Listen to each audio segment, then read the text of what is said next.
Sesaat lagi Anda akan menyimak Bincang Psikologi Keluarga.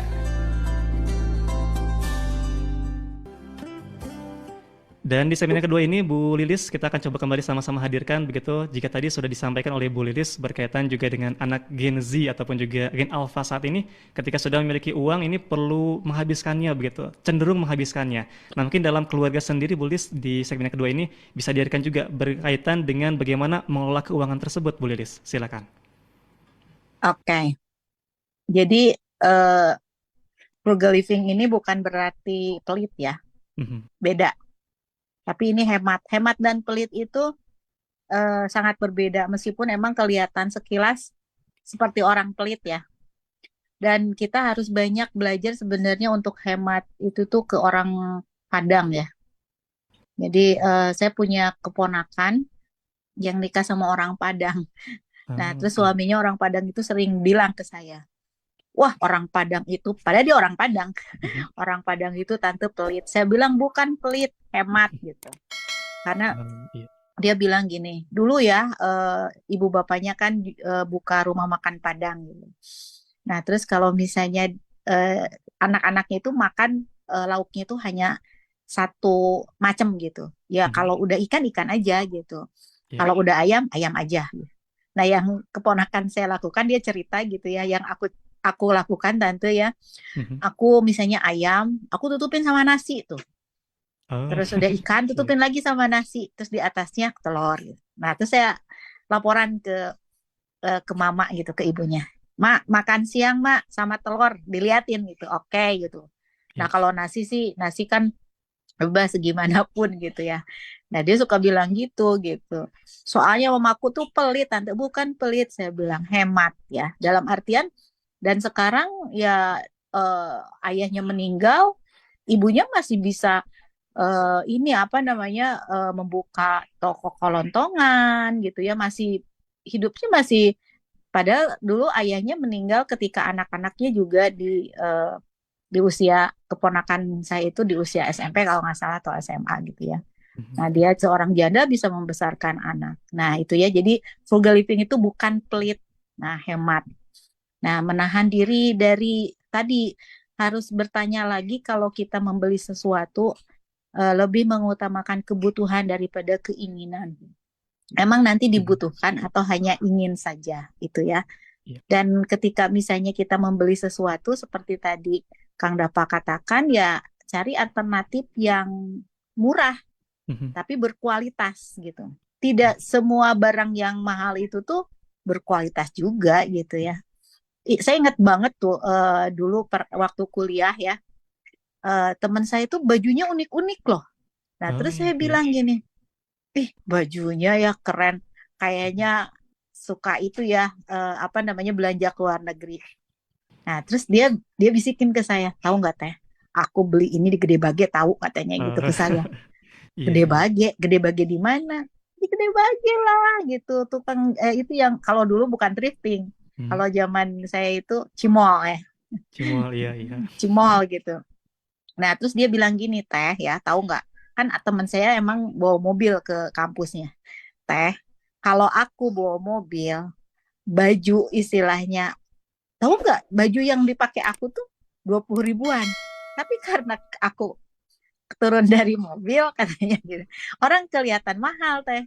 Tapi orang misalnya, kata dia ya, kalau misalnya bajunya mahal bisa jutaan, tapi naik motor tetap aja, kalaupun mahal, wah itu mah kayaknya beli di Cimol. Padahal aku yang sering beli di Cimol, katanya gitu. Dan kata dia emang berkualitas teh, bagus-bagus bajunya gitu. Nah kan ini mencari alternatif yang murah, namun tetap berkualitas, tetap gaya gitu. Dan orang ngelihatnya, wih bajunya bagus-bagus seperti di luar negeri gitu ya. Nah terus yang selanjutnya bagaimana tadi kayak misalnya untuk beli sesuatu gitu, kita cek dulu, jangan-jangan emang barang ada sebenarnya di rumah yang masih bisa dipakai, atau misalnya kalau rusak bisa dibetulkan gitu, nggak harus beli yang baru juga gitu. Terus bagaimana menghindari hutang yang konsumtif. Jadi kalau hutang yang untuk misalnya untuk usaha, apa memperbesar usaha, ya itu nggak apa-apa gitu. Tapi kalau utang yang konsumtif, misalnya beli handphone, ngutang gitu ya. Sekarang tuh di daerah saya tuh banyak ibu-ibu yang kena pinjaman online. Bahkan ada yang sekarang dia pinjamannya itu sampai sudah 40 juta. Saya tanya, Iya. Bu, dulu emang ibu pinjam berapa? Saya dulu pinjam 1 juta untuk beli handphone katanya. Oh, Dan itu besar kan juga. kalau dipinjol itu tuh terus berbunga-bunga ya kalau nggak dibayar. Sampai 40 Iya. juta itu. Dan emang di daerah-daerah saya misalnya jalan-jalan ke daerah-daerah gitu ya. Nah, itu mereka itu pinjolnya itu bukan keperluan untuk misalnya untuk investasi ya. Misalnya untuk menyekolahkan anaknya di sekolah yang bagus itu kan investasi ya nggak apa-apa.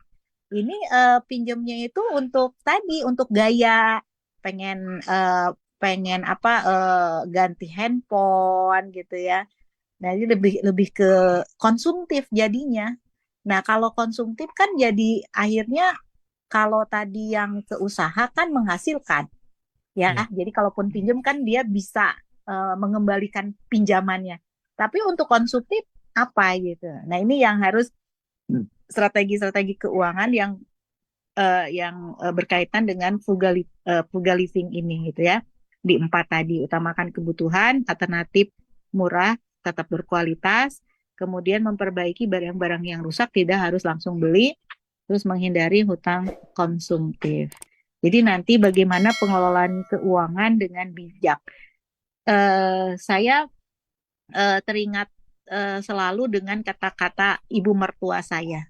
Ibu mertua saya bilang gini, kamu tuh sebagai istri jangan seperti, nah ini Mbak Zahra ya, Mbak Zahra kan calon istri nih. Saya kata eh, mertua saya, kamu itu sebagai istri jangan seperti dandang bolong. Tahu kan dandang ya, Kang Dava, Mhm. Mbak Zahra, dandang itu tuh apa ya untuk masak, yang kayak Iya. dari bahannya itu dari kayu, dari apa ya, dari anyaman gitu ya.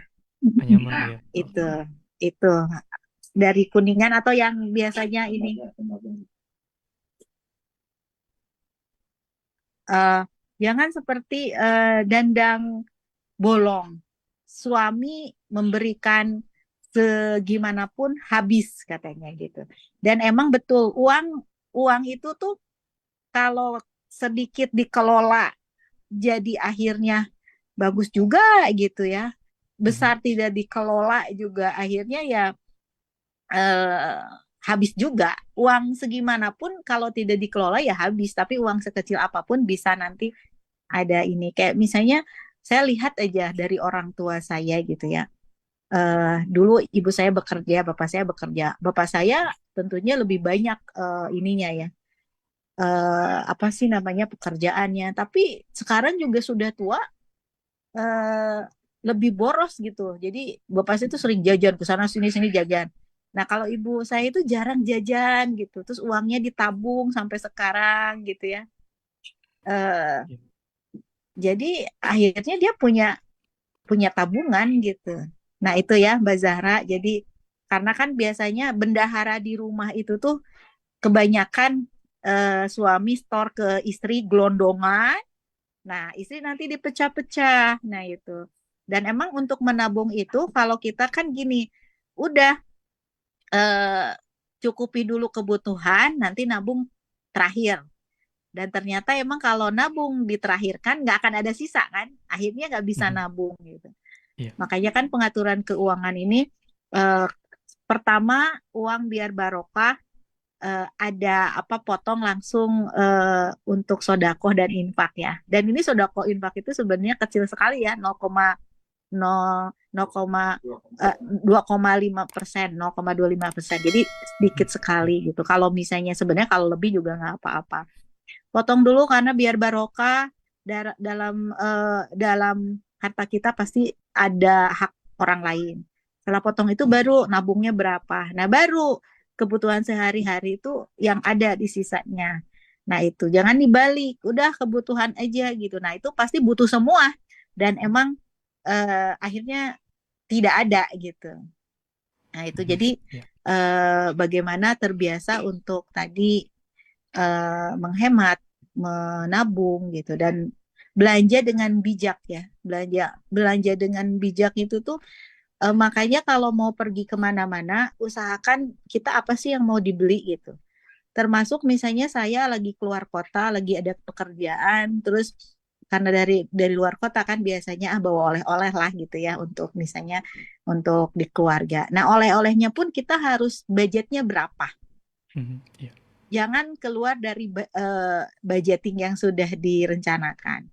Kemudian kalau sekarang saya sudah berpikir oleh-olehnya lebih ke arah kalau makanan lebih ke arah makanan yang sehat, yang banyak proteinnya gitu.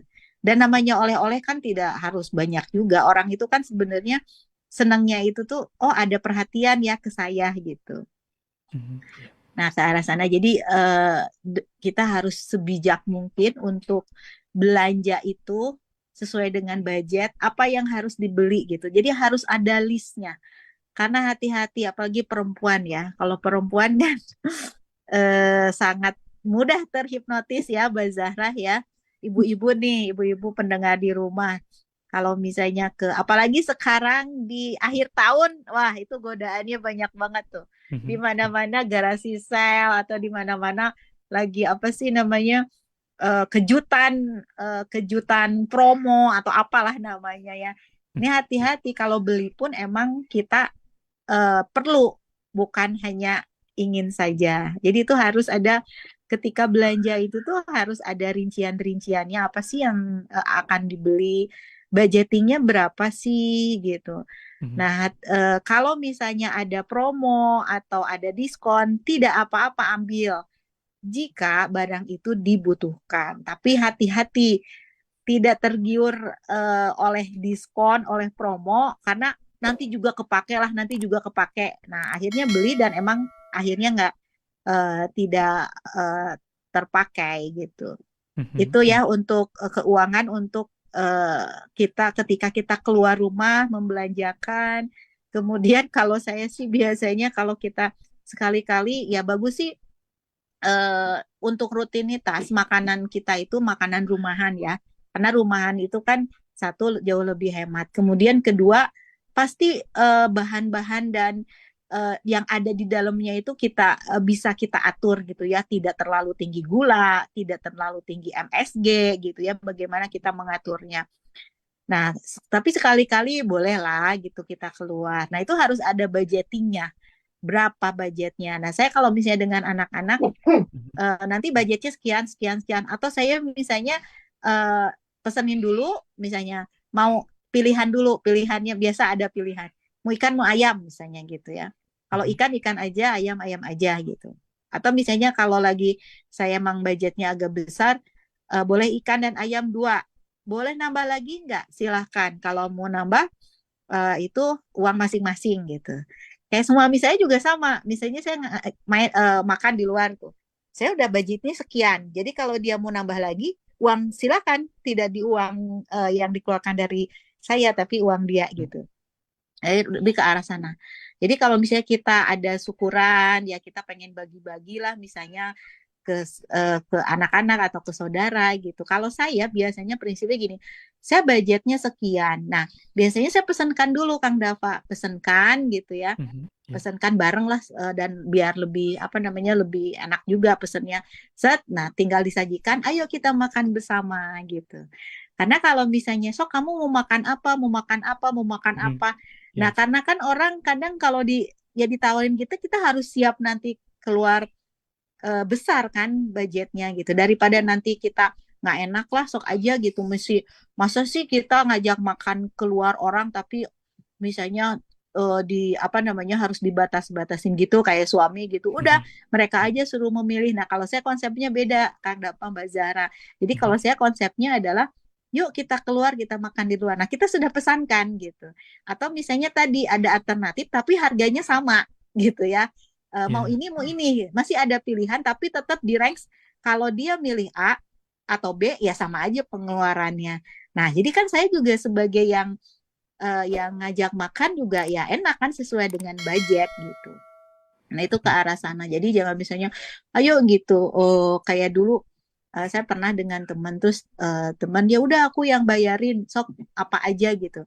Kan ada beberapa orang ya dia pesan-pesan tiba-tiba besar, terus teman saya tuh ini lihat makan. Kenapa sih orang-orang tuh kalau makan tuh sesukanya Hmm. pesan? Ya, saya bilang karena kamu yang bilang gitu. Coba kalau kamu seperti saya, ya kalau gitu juga nggak enak, masa orang kita ajak makan tapi harus kita batasin. Ya, tetap pembatasan itu ada kan, tadi judulnya bukan pelit tapi hemat. Jadi dalam artian gini, yuk kita makan bersama, kamu juga pasti ya bahagia ya, namanya gratis kan gitu.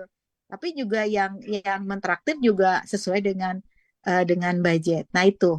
Nah Hmm. sekarang boleh Kang Dava ya kita mengundang pendengar, barangkali ada pengalaman berkaitan Baik. dengan eh, mengatur keuangan, apalagi Mhm. mengatur keuangan itu ketika belanja ya, belanja Iya, betul. dapur, belanja baju, belanja yang lain-lain. Mhm, mhm. Itu. Baik, baik, Masya Allah. Tentunya juga ini menarik ya Bu Lilis dan juga Alhamdulillah sudah terhubung juga dengan sahabat kami dari Yogyakarta, ada sahabat Zahra. Saya akan coba sapa kembali ya. Assalamualaikum warahmatullahi wabarakatuh, sahabat Zahra. Waalaikumsalam warahmatullahi wabarakatuh, sahabat Dava. Baik, alhamdulillah sudah bergabung juga tadi ya, berkaitan juga dengan pembahasannya, topik bahasannya juga ini berkaitan dengan frugal living ataupun juga berkaitan dengan gaya hidup hemat begitu ya sahabat Zahra. Kalau tadi sudah disampaikan juga sama Bu Lilis begitu berkaitan dengan hal tersebut, ini perlu juga diprioritaskan bahwa frugal living tersebut ini hemat bukan pelit begitu ya. Ada beberapa hal yang perlunya dialokasikan juga terkait dengan anggaran-anggaran yang dibutuhkan juga. Kami pun juga mengundang Anda, sahabat MP juga sahabat Zahra begitu ya, untuk dapat juga bergabung, berbagi Anda ataupun juga